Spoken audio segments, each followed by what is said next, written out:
Éxodo 6:2. La Haftarah va a estar en Ezequiel 28 y en el Brit Hadashah en el Nuevo Testamento, Apocalipsis 15. En el estudio de la Torá de la semana pasada, Dios se le apareció a Moisés al pie del monte Sinaí, en un arbusto ardiente, instruyéndole que sacara a los israelitas de la esclavitud del faraón. Debido a que Moisés se percibía a sí mismo como era un discurso lento, Dios nombró a su hermano Aarón como su portavoz. Cuando los hermanos se presentaron ante Faraón, se denegó a dejar ir a los israelitas. En lugar de mejorar la situación, la esclavitud de los israelitas se volvió más opresiva. El Faraón les exigió que recogieran su propia paja cuando anteriormente se les había proporcionado, y aún así producieran la misma cuota de ladrillos. Por supuesto, los hijos de Israel se quejaron más a Moisés, por lo que él llevó su sufrimiento ante Dios, quien le aseguró que las cosas cambiarían. Dios le dijo que no salvaría solo a los israelitas con una poderosa liberación, sino que el faraón los echaría de Egipto. Entonces, ¿qué es importante de la parashá de la semana pasada? Bueno, que Dios se le apareció a Moisés, y entonces sí le dijo: yo soy el Señor, yo Hei Bahei, me presenté ante Abraham, Isaac y Jacob como el Shaddai, pero por mi nombre, Yuhebahei, no me di a conocer a ellos.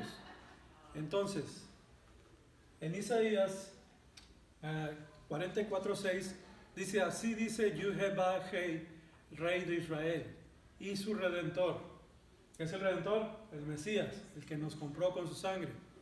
Jehová de los ejércitos, yo soy el primero y yo soy el postrero, y fuera de mí no hay Dios. O sea que el Rey de Israel es el mismo Redentor. ¿Okay? Son el mismo. Soy el primero y el último y no hay otro Dios. Cuando le dice el nombre, le dice Yuhebahei, será el que es y el que fue. Cuando decimos Yiyeh, Hayá, este es el verbo para ser, el verbo estar, ser. Este es el verbo para en el futuro, Yiyeh, será. Y este es el pasado, Yehoveh. Cuando agarramos las primeras vocales, las primeras palabras del nombre, entonces ahí sale el nombre Yehová. Por eso le decimos Jehová. Por de ahí sale de estos tres verbos, pasado, presente y futuro. Lo que quieren decir que Él es el Eterno. Entonces lo tradujeron como yo soy. En realidad en la Biblia sería el que es, el que será, seré el que seré, ¿verdad? Pero le puedes decir yo soy o el Eterno. Y Yeshua se la pasa diciendo en el Nuevo Testamento, en el Brit Hadashah, yo soy, y yo soy, y yo soy. Pero luego lo reafirma quién es Él cuando vamos a ver en el libro de Apocalipsis, y ahora sí nos dice la verdad completa Yeshua. Yeshua, acuérdense que el libro de Apocalipsis es, que significa Apocalipsis es quitar el velo, quitarle la ceguera, quitarnos la ceguera ya, decirnos la verdad.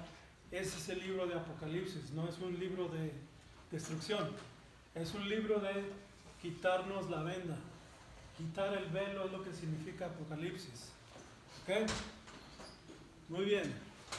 En Apocalipsis 1:8 dice: yo soy el alfa y el omega, principio y el fin, dice el Señor, el que es, el que era y el que ha de venir, el Todopoderoso. En hebreo traducido al español diría: yo soy el Aleph y la Taf, el Bereshit y el Sof, dice Adonai, Yiyeh Hayah Behovbo el Shaddai. Entonces, que está hablando aquí en Apocalipsis 1, está hablando Yeshua a Juan.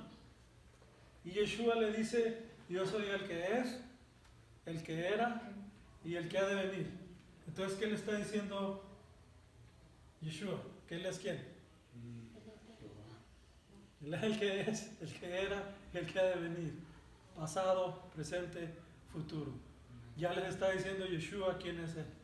Nos está diciendo el nombre del Padre en este versículo. En Apocalipsis 1:8. Yo soy el que es, el que era y el que ha de venir. ¿Amén?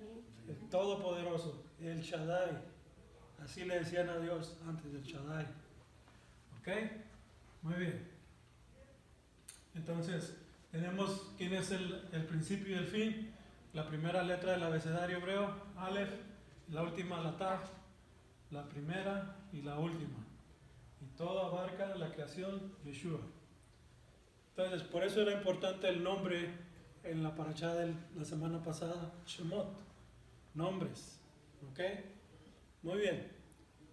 Todavía es más específico en Apocalipsis 1:12, cuando está hablando Yeshua, que le dice a Juan, dice, me volví para ver la voz que hablaba conmigo y vuelto vi 7 candeleros de oro, y en medio de los 7 candeleros a uno semejante al Hijo del Hombre, vestido de una ropa que llegaba hasta los pies y ceñido por el pecho con un cinto de oro. Su cabeza y sus cabellos eran blancos como blanca lana, como nieve, sus ojos como llama de fuego, y sus pies semejantes al bronce bruñido, refulgente como en un horno, y su voz como estruendo de muchas aguas. Tenía en su diestra 7 estrellas, de su boca salía una espada aguda a 2 filos, y su rostro era como el sol cuando resplandece en su fuerza. ¿De quién está hablando? Dios, ¿no? ¿Ah? Pero dice, cuando le vi, caí como muerto a sus pies. Él puso su diestra sobre mí, diciéndome, no temas, yo soy el primero y el último, y el que vivo y estuve muerto, mas he aquí que vivo por los siglos de los siglos. Así que ¿quién es el que le está hablando? Dios es el que le está hablando, y el que dice que estuve muerto, pero ahora vivo. Ahora sabemos que es Yeshua quien le estaba hablando a Juan. ¿Sí? Yeshua como Dios Todopoderoso.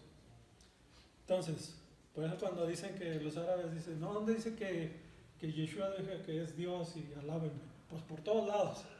Por todos lados en el Nuevo Testamento Yeshua se declara que Él es Dios y que el que adora al Padre adora al Hijo, y el que adora al Hijo adora al Padre, y que los dos son uno, y todo el rato se la pasa diciendo que Él y el Padre son el mismo. Así que en todos lados.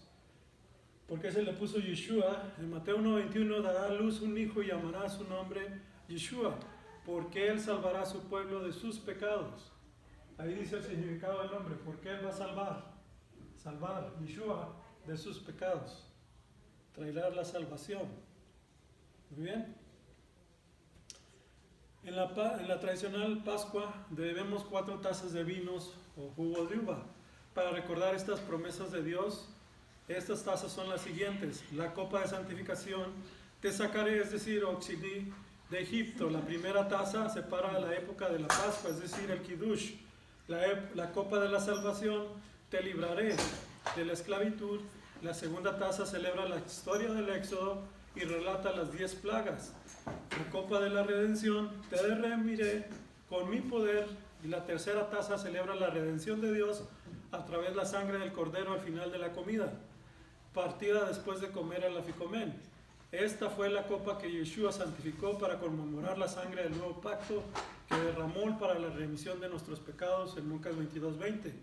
La copa de la restauración, te llevaré como mi pueblo y yo seremos tu Dios. Esta copa cierra el ceder de la Pascua, el Jalel, dado que Yeshua le dijo a sus discípulos que no bebería la cuarta taza, sino que prometió hacerlo con ellos en el reino venidero. Mateo 26:29, se puede llamar la copa de restauración, ya que solo se saboreará después de que todo Israel sea salvo, como dice Romanos 11:26. Es decir, que hay 4 copas de redención en el plan de Dios. Se han bebido 3. Falta una copa más que beberemos en el reino de Dios, en los cielos, cuando todo Israel sea restaurado, todo el mundo sea salvado. Entonces esta sería la copa de la restauración de todas las cosas, que la beberemos en el reino de Dios. La copa que bebemos cuando estuvo Yeshua en el ceder,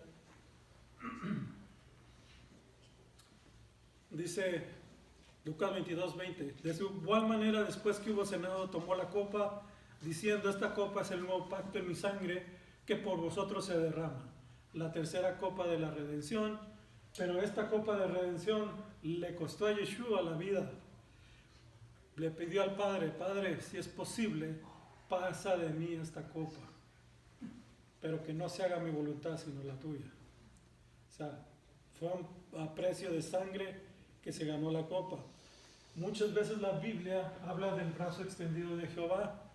Con brazo extendido te redimiré. Dios ha extendido sus brazos para salvarnos, para darnos la vida. ¿Ok?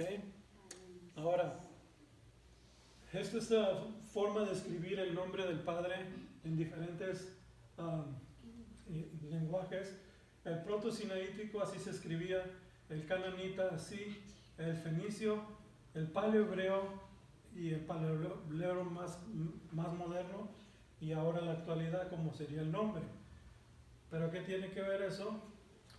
Cada letra en el hebreo, en el paleohebreo, significa algo. Por ejemplo, aquí vamos a hablar del nombre, tendría que buscar la yod.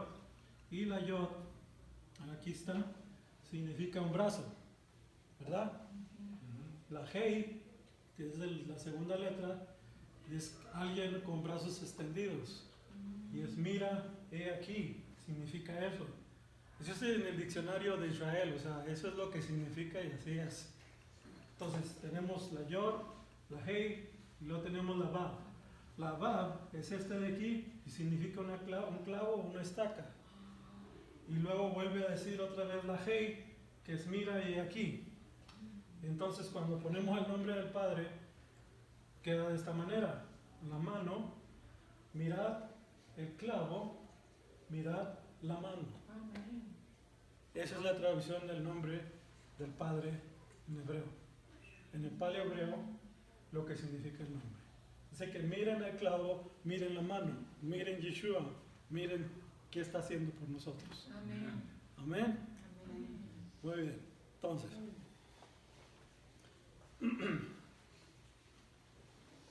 esas son las promesas: te sacaré de las cargas pesadas, te rescataré de la esclavitud, te liberaré con brazo extendido, te tomaré como pueblo y seré su Dios.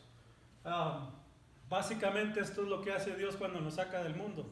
Nos saca de las tinieblas, nos rescata de una vida perdida y nos libera de nuestros problemas, de nuestros pecados, de nuestras debilidades, y nos toma como un pueblo para que Él sea nuestro Dios.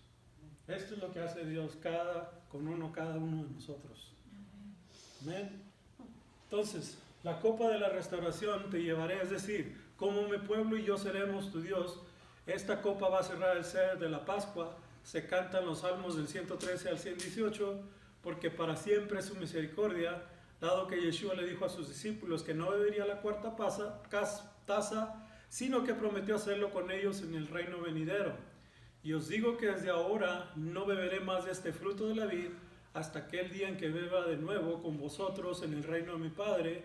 Se puede llamar la copa de restauración, ya que solo se saboreará después de que todo Israel sea salvo, y muchos se sentarán, dice, con Abraham, Jacob, Isaac. ¿Ok? Muy bien. Entonces, estas son las copas de Pesach, y os introduciré. Será la quinta copa que va a ser. Ahora, los sabios han puesto la copa de Elías en el texto tradicional de la Gada, cuando se cuenta la historia de Pesach. Y esta quinta copa se basa en la promesa de te llevaré a la tierra que juró dar a Abraham, Isaac y Jacob. Aunque en el momento en que se compuso esta Gada, esta promesa no se había cumplido, por lo tanto se colocó una quinta copa en la mesa del ceder como la copa de Elías, y su promesa se expresó con la esperanza el próximo año en Jerusalén. Hoy podemos decir el año que viene en la Jerusalén reconstruida por el Mesías.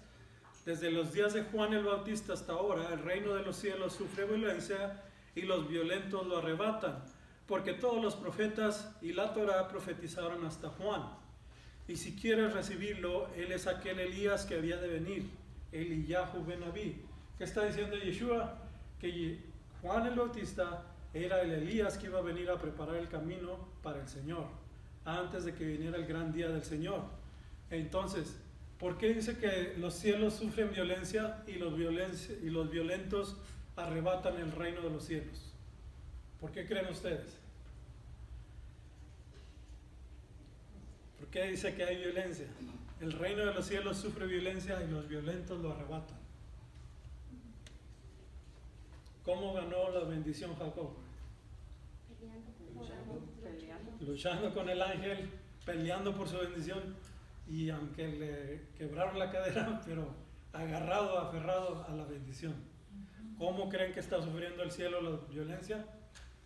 Cuando usted está orando por algo ferro, así agarrado fuerte, que está peleando la buena batalla, los cielos están viendo violencia y los violentos lo arrebatan. Un violento es una persona, un valiente que predica la palabra, que le enseña a su prójimo, que no tiene miedo de ir a decirle que Jesús lo ama. Tiene esa pasión, esa violencia, ese sufrimiento por predicar la palabra. Eso es que sufre violencia y los violentos lo arrebatan. Los que le echan ganas, los que arrebatan las almas del pueblo. Entonces está hablando por eso que Juan era uno de estos, así, que no tenía miedo, les decía en su cara, hijos del diablo, víboras y esto, y les decía, esa era la violencia. El reino de los cielos sufre violencia. Entonces, Elías era el que tenía que venir. Esta razón es porque ponen esa copa para esperando que venga Elías, porque según ellos todavía no viene Yeshua, todavía no viene el Mesías y están esperando que venga Elías primero. Pues ya vino Elías, que era Juan, y vino el Mesías, que era Yeshua, y una vez más vendrá otra vez el espíritu de Elías a prepararnos el camino del Señor en el final de los días. La razón, porque dice que la profecía que los padres serán restaurados con los hijos y los hijos con los padres. ¿Quiénes son los hijos? Israel. Los hijos, todos nosotros hijos de Israel, la nueva Israel. Ajá, ¿y los padres? Abraham, Isaac y Jacob, y los hijos todos esparcidos. Hay que acomodar a los cristianos que se acomoden con los judíos con los cristianos, que se perdonen unos a otros, se restauren unos a otros.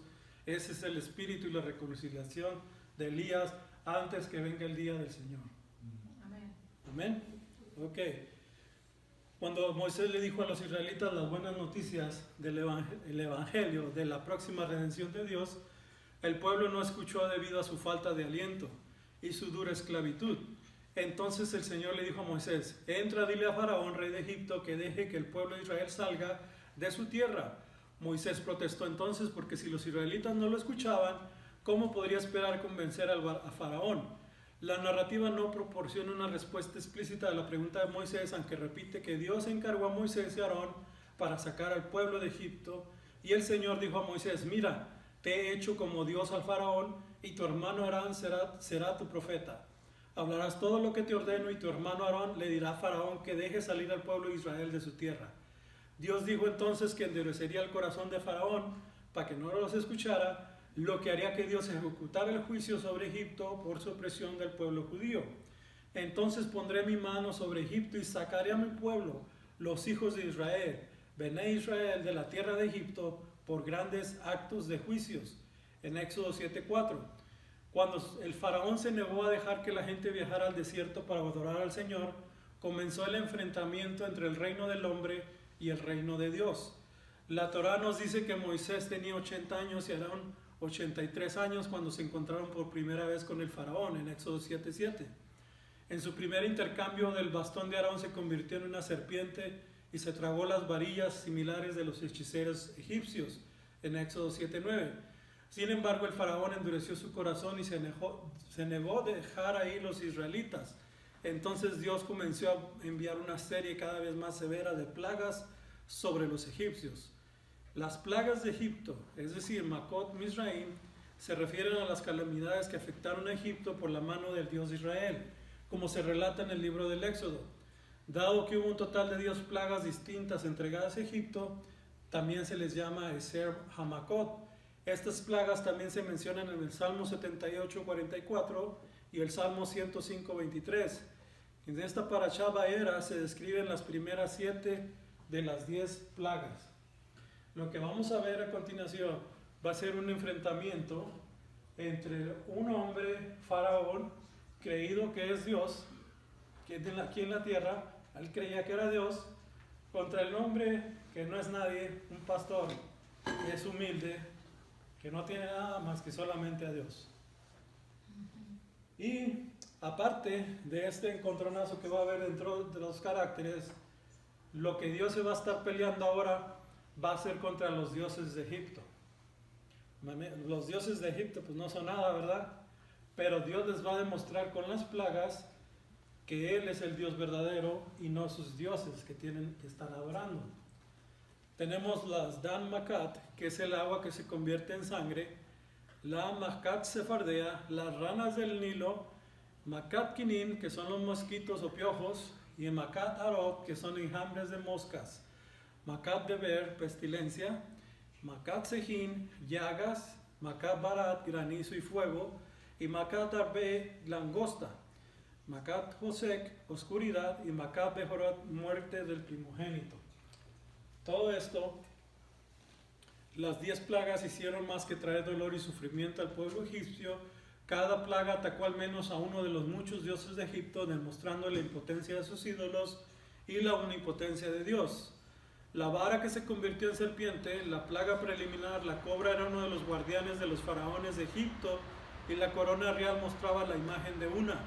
Era una representación de uno de los dioses de Egipto, Termutis, la diosa protectora del faraón. Cuando la vara de Moisés se convirtió en serpiente y luego se tragó las varas de los magos, fue una forma de mostrar que el Dios de los israelitas era más poderoso que el Dios y el protector de faraón. Eso es lo que estaba pasando, por eso se comió la serpiente. ¿Se han fijado que los faraones ponían en su frente una serpiente que era la que los protegía? Ahora, los egipcios no solo idolatraban a un dios del Nilo, idolatraban a muchos, cada conectado a un aspecto diferente del río vivificador. Num, un dios creador y dios de la fuente del Nilo. Api, dios de la inundación del Nilo, y Sobek, el dios cocodrilo del Nilo. También idolatraban a Tawaret, la diosa hipopótamo del embarazo y del parto, que se creía que vivía en el Nilo. Cuando el Nilo se convirtió en sangre, los egipcios deben haber pensado que los dioses del Nilo habían sido asesinados. ¿Se fijan? O sea, Dios estaba peleando con sus creencias, con sus dioses del Nilo. Las ranas era otro de los dioses de Egipto, que era Eket, la diosa egipcia de la fertilidad y la resurrección, quien era adorada como una rana. Las mujeres egipcias usaban amuletos con una imagen de Eket para recibir protección durante el parto. Matar ranas intencionalmente estaba prohibido, e incluso matar una accidentalmente era castigado con pena de muerte. Las ranas representaban una vida larga y eternidad. Esta plaga atacó a los egipcios usando su propio símbolo de protección, hizo que odiaran a su propia deidad y fueron forzados a matar al animal, que para ellos era la manifestación de una diosa. Cuando las ranas muertas formaron montañas putrefactas al final de la plaga, se reforzó el mensaje de que su diosa estaba muerta y era desagradable. Así que murió otra diosa. Los piojos. Para los egipcios del Nilo era mucho más importante que la tierra. También adoraban a Geb, dios del suelo. La plaga de piojos que apareció a partir del polvo transformó a su dios de protector y benefactor a una fuente de peligro. Arob, probablemente al igual creímos que esto era una plaga de animales salvajes. Bueno, resulta ser que algunas fuentes rabínicas la interpretan como una plaga de moscas mordedoras. Es difícil imaginarlo, pero en el antiguo Egipto las moscas representaban tenacidad, coraje, vida eterna y en ocasiones también fertilidad. En antiguas tumbas egipcias han sido encontradas labradas en roca y amuletos con forma de mosca. Ser atacado por el insecto que reverenciaba debe de haber sido un golpe inmenso para la mente egipcia. Ese era otro ataque. Muchos dioses egipcios eran esbozados como animales, particularmente vacas, toros y carneros. Amún, uno de los dioses más poderosos de Egipto, era esbozado como un carnero al igual que Ra. Ator, diosa del amor, era esbozada como una vaca. Apis, dios de la fortaleza y la fertilidad, era esbozado como un toro. Y Num, un dios de la creación y dios de la inundación del Nilo, era mostrado con la cabeza de carnero. Los animales sagrados eran adorados como la personificación de los dioses, y cuando morían se les embalsamaba. Además de dañar la fuente de alimentos y sustento de los egipcios, esta plaga mató a los dioses, matando al ganado vacuno y ovino que los representaba. ¿No tenían su dios vaca? No eran todas las vacas. ¿Ok? También esto tiene que ver con la plaga 10ª, donde tenían que matar los corderos. Los corderos eran referenciados como un dios también, y ahora los israelitas agarraban un cordero y le daban en la garganta, sacaban la sangre. También eso fue otro golpe para ellos. Todo fue golpe tras golpe contra los dioses de Egipto. Las langostas destruyeron todos los granos de Egipto que no fueron arruinados por el granizo, atacando también a Nepri y a Renunet. Las langostas fueron tantas que bloquearon al sol, superando al dios del sol, Ra. Otro de los dioses de Egipto era el ojo de Horus, el cual creía que era un símbolo de protección. Es posible que cuando las langostas son descritas como cubriendo el ojo de la tierra, se refiere a la percepción de los egipcios de que el ojo protector de Horus fue eclipsado por Dios. La oscuridad para los egipcios, la densa y negra oscuridad durante 7 días y noches fue una clara señal de la derrota de Ra, del dios Sol. Entonces por eso vino la oscuridad, para demostrar que el Ra, el dios del sol, no era el dios del sol, sino el dios poderoso era Jehová. Entonces, en las ampollas, en esta plaga, no fue atacado ningún dios en particular, pero es posible que esta plaga fue tan médica haya demostrado la incapacidad de Sekhmet y Khonsu, los dioses egipcios de la medicina y la curación. No había remedio para las llagas. El granizo que cayó del cielo mostró que Nut, la diosa del cielo, y Shu, dios del aire, fueron incapaces de proteger a los egipcios. En Egipto no llovía, la mayoría del agua provenía del Nilo, por lo que cuando se nublaba o llovía los egipcios se asustaban. Creían que Ra, el dios Sol, viajaba por el cielo en su bote, todos los días luchando contra las fuerzas del mal que trataban de detenerlo. El granizo les pudo haber parecido como un ataque a Ra, su dios más importante, y un intento de detenerlo en su viaje por el cielo. El granizo también destruyó los granos de los campos en un ataque a Nepri, dios del grano, y Renunet, diosa de la fertilidad y la comida, cuya incapacidad para protegerlos, la cosecha de su pueblo quedó expuesto. Así que vinieron las plagas a Egipto una tras otra, y Éxodo 12 nos dice: sobre todos los dioses de Egipto ejecutaré mis juicios. Por lo tanto, se cree que las plagas son simbólicas de la derrota de varios dioses venerados en la antigua mitología egipcia y el ocultismo en general. Y como vimos, pues sí, en realidad Dios derrotó todos y cada uno de estos dioses: Nun, Meket, Geb, Khepri, Hathor, Imhotep, Nu, Isis, Ra, Anubis. Todos los dioses egipcios que se mentan, Dios los derrotó. ¿Ok?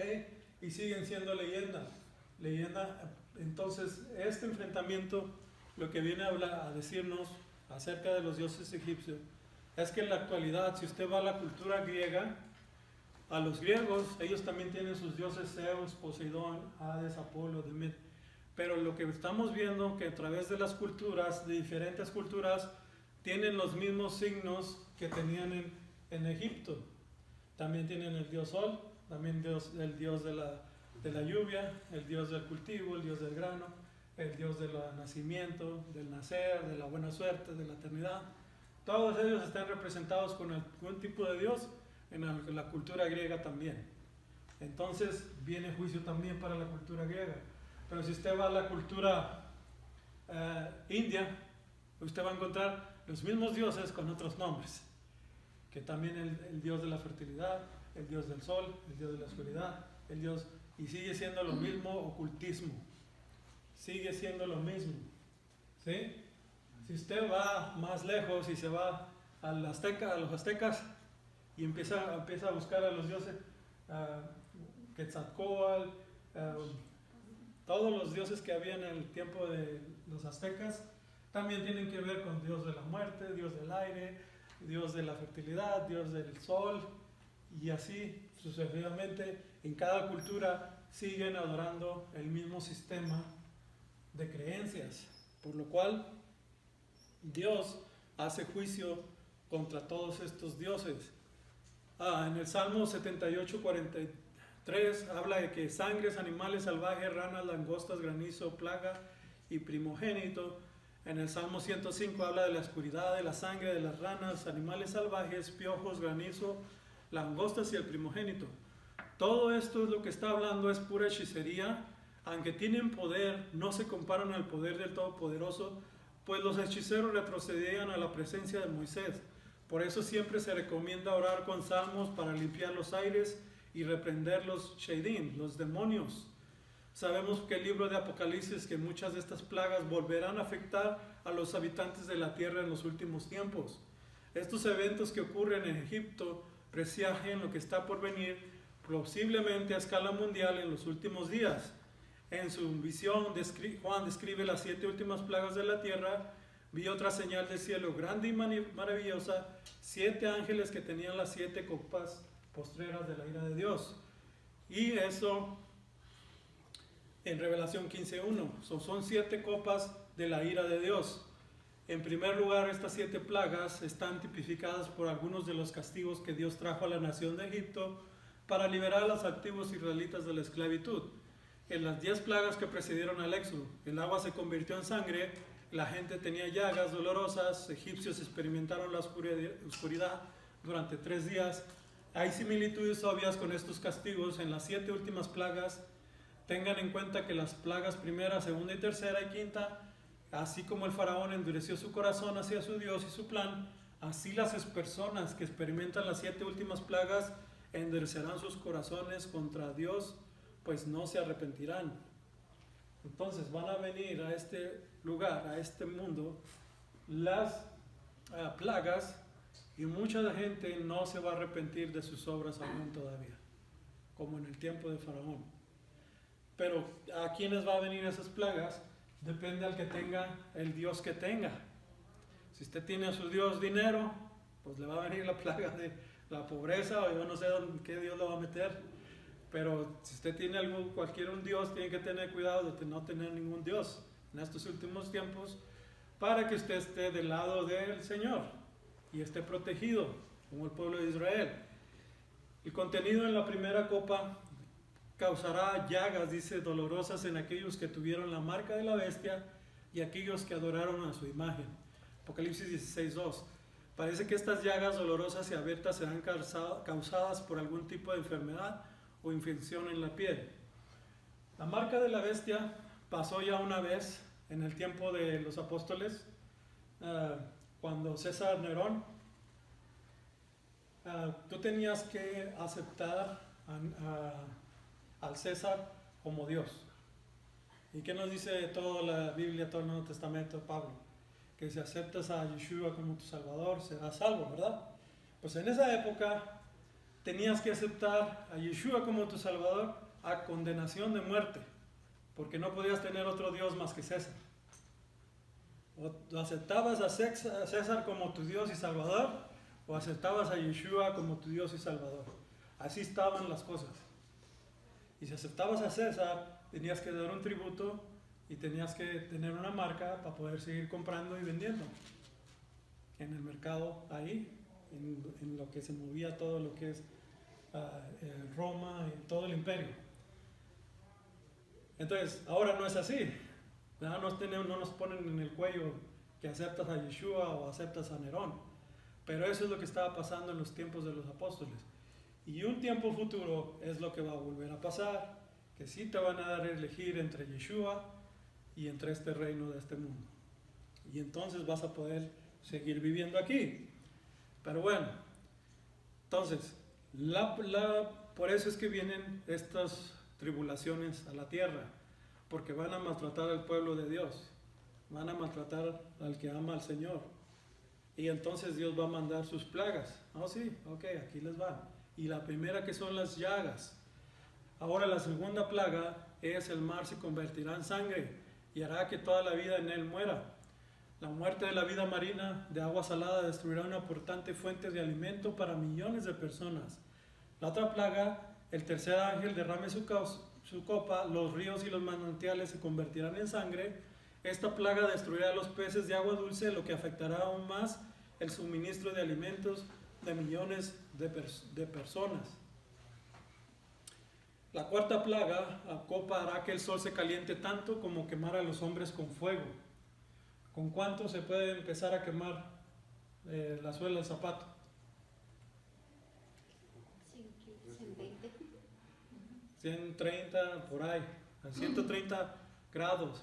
Pues dice que va a calentar tanto que los hombres se van a quemar con fuego, subir hasta 150 grados. ¿Se imaginan? Esto le va a beneficiar a Israel. Israel es desierto y entre más caliente esté, más fruta da. Mientras por un lado está afectando a todo el mundo y quemando a todos, allá está floreciendo todo. Más grande y más mejor. La quinta plaga, este castigo traerá oscuridad, dolores y llagas. La sexta plaga, esta se derramará sobre el río Éufrates, lo que hará que se seque y haga que los viajes terrestres sean más fáciles, para que los ejércitos de los reyes de la tierra y de todo el mundo se reúnan en Armagedón, el área de Megiddo, que está aproximadamente a 18 millas al sureste de la ciudad de Haifa. Desde ese lugar los ejércitos reunidos avanzarán hacia Jerusalén para una batalla final contra Yeshua. ¿Ok? Este lugar de Armagedón ya ha sido testimonio de muchas guerras en el pasado. Hasta Napoleón peleó allí, en ese territorio.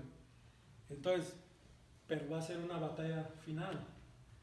La séptima plaga final consistirá en ruidos, truenos y relámpagos, un terremoto tan poderoso y grande que no habrá ocurrido desde que los hombres estaban en la tierra. Babilonia, una poderosa religión falsa, caerá y habrá un granizo devastador con piedras de granizo que pesan hasta un talento, aproximadamente 100 libras. ¿Quién se puede librar de eso? 100 libras de granizo. Apocalipsis 15:7 describe las 7 últimas plagas como copas de oro llenas de la ira de Dios para descerrar más sobre la tierra. ¿Por qué Dios está castigando la tierra? Pues porque simplemente adorando a otros dioses, ya sea ante el sol, ya sea la luna, ya sea las estrellas, es algo que el Señor no ha mandado. En Ezequiel 6:4 dice: despedazaré sus altares y vuestras imágenes del sol serán quebradas, y haré temblar también sus muertos, caerán frente a sus ídolos malolientes. Dice Dios, de todos los ídolos que hay en todo el mundo, porque Él no quiere ningún otro ídolo, ninguna imagen, pero en Ezequiel 28 describe explícitamente, le dice a Ezequiel, la abominación desoladora, que para Él la abominación más desoladora es la adoración al sol. El sol es lo más que le cae mal a Dios, que estén adorando. Que estén adorando al sol. Eso es una abominación y Dios no le gusta. Cuando el loco Antíoco Epifanes puso la abominación desoladora en el templo, puso a una imagen de Zeus, el dios del trueno, el dios poderoso, que el dios el más grande, y entonces puso una abominación porque también él es adorado como el dios del sol. Entonces, este es lo que más detesta el Señor, de que estén adorando dioses y más en forma del sol. En la actualidad hay la adoración a demonios, como dice en Apocalipsis 9:20. Dice en Apocalipsis 9:20, dice así: y sus imágenes que tenían un demonio no se arrepintieron. O sea que detrás de una imagen hay un demonio. No importa qué imagen pongas, la virgencita o esta otra, lo que tú quieras, pero detrás de ella hay un demonio, de acuerdo a Apocalipsis 9:20. Y dice: los otros hombres que no fueron muertos con estas plagas, ni aún se arrepintieron de las obras de sus manos, ni dejaron de adorar a los demonios, a las imágenes de oro, de plata, de bronce y de piedra y de madera, las cuales no pueden ver, ni oír, ni andar. ¿Se adora actualmente a Dios Sol en esta actualidad? Pues sí, hasta el día de hoy el sol, en inglés también la hacen como el Sunday, el día del sol. El día del sol, ahora sí todos se reúnen a alabar a Dios, pero están haciéndolo en el día del sol. Todo esto que viene son por los demonios. Las ranas son demonios. En Apocalipsis 16:13 dice: vi salir de la boca del dragón y de la boca de la bestia y de la boca del falso profeta 3 espíritus inmundos a manera de ranas, pues son espíritus de demonios que hacen señales, van a los reyes de la tierra en todo el mundo para reunirnos a la batalla de aquel gran día del Dios Todopoderoso. Todo lo que tenga que ver con espiritismo viene con este espíritu de rana, espíritu demoníaco. Entonces, ¿cómo es que se están engañando a todos los reyes de la tierra? A los presidentes, a todo el mundo. ¿Qué es lo que están haciendo las ranas? Dice que ellas están reuniendo al mundo entero para combatir en contra de ¿quién? De Dios. ¿Por qué? Porque Dios va a venir, ¿verdad? Pero las ranas están preparando al pueblo para que vayan en contra de Dios. ¿Verdad? ¿Y cómo creen que lo está haciendo las ranas el día de hoy? ¿Qué mentira hay en el ambiente ahorita? Que dice, ¿qué es lo que hay ahorita? Calentamiento global. Calentamiento global, ¿qué más? No hay un Dios. No hay un Dios, ¿qué más? Dios no existe. Dios no existe. Ajá. Es lo mismo. Ujú. ¿Qué más? ¿Lo han oído ahí porque que los aliens van a venir a atacar? ¿Verdad? ¿Y qué están haciendo las ranas? No, pues preparen, hagan, inventen esto, haz más armas, más nucleares, porque van a venir a atacar. Pues no son los aliens que van a venir, sino ¿quién va a venir? Dios. Dios. Pero ellos están engañando al rey, a los reyes, para que hagan esto, para reunirlos a la batalla en aquel gran día del Dios Todopoderoso. Y es lo que están haciendo estos espíritus. Entonces, nosotros, dice, había una muchacha en el tiempo de los apóstoles que venía siguiendo a Pablo y le decía, estos son los salvadores, estos son los hijos de Dios, háganlos, escúchenlos. Tanto enfadó a Pablo que Pablo la reprendió y le dijo, cállate y sal de ella. Y salió el demonio inmediatamente de ella. Y entonces la mujer ya no podía adivinar. Y se hizo gran revuelo porque le daba mucha ganancia a los dueños de ella. Y entonces demandaron a Pablo que por qué lo que había hecho.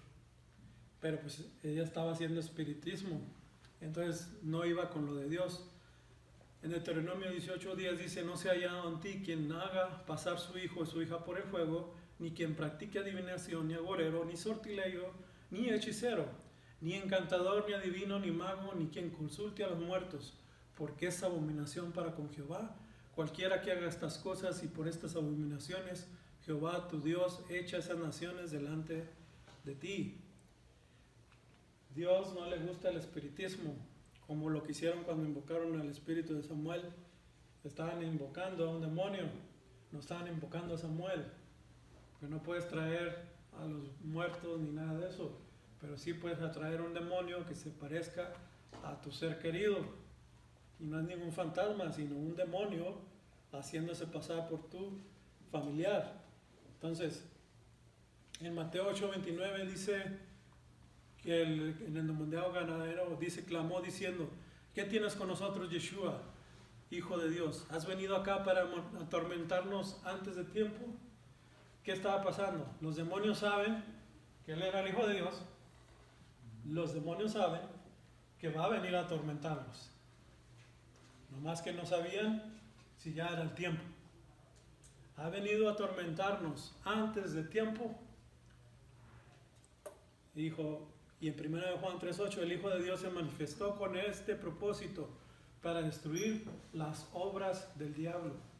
El diablo anda haciendo obras en todo el mundo. Y Yeshua vino a deshacer esas obras y traer luz. En Apocalipsis 20 dice, y prendió al dragón, la serpiente antigua, que es el diablo, y Satanás, lo ató por 1000 años y lo arrojó al abismo, lo encerró, puso sello sobre él para que no engañe más a las naciones. Usted como hijo de Dios, cuando reprenda a un demonio, lo puede atar, lo puede arrojar al abismo y lo pueden dejar encerrado y sellado si usted declara eso sobre ese demonio. Ya no sale. Ya no les vuelve a molestar, ya no vuelve a venir, ya no vuelve a hacer nada. Pero tiene que declararlo con fe y lo puede hacer porque eso es lo que hacen los ángeles con los demonios. ¿Ok? Para que no siga engañando. Yeshua nos muestra cómo la cruz es pesada, ¿verdad? Es algo que solamente Él se la pudo cargar, ni nadie con todas sus fuerzas podría haber cargado con todos los pecados del mundo. Entonces solamente Yeshua lo logró. Todo este relato de la redención de Israel por parte de Dios de Egipto tiene el paralelo espiritual en nuestra salvación del reino de las tinieblas, gobernado por Hasatán, el adversario, el reino de la luz, gobernado por el Señor. Somos liberados a través de la fe en Yeshua, el Cordero de la Pascua, no simplemente para alejarnos y hacerlo nuestro, como lo fue para los israelitas. El propósito de nuestra libertad es servir al Dios vivo, porque nos ha rescatado del dominio de las tinieblas, nos ha traído al reino del Hijo que ama, en quien tenemos la redención, el perdón de pecados. Colosenses 1:13. Cuando tú oras, no hay demonio que pueda atacarte o tocarte. La importancia de la oración, además la oración es una relación con el Señor, es algo que tienes que practicar y ser de tu diario vivir. Algunas personas tienen la idea errónea de que Dios es duro y cruel, deleitándose en hacer sufrir a la gente, pero esto definitivamente no es la razón por la que Dios traerá estas 7 últimas plagas. Nuestro Padre es amoroso, siempre administra el castigo para animarnos a cambiar de la conducta pecaminosa a la obediencia de sus leyes sagradas y beneficiosas para que podamos ser bendecidos.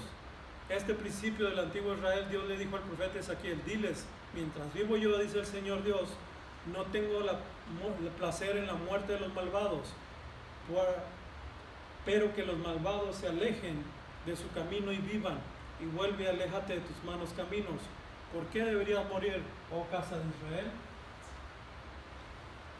Entonces todo el mundo anda en sus ideas, en sus hechicerías, pero Dios no los quiere destruir, Dios no los quiere eliminar, quiere que vengan al arrepentimiento.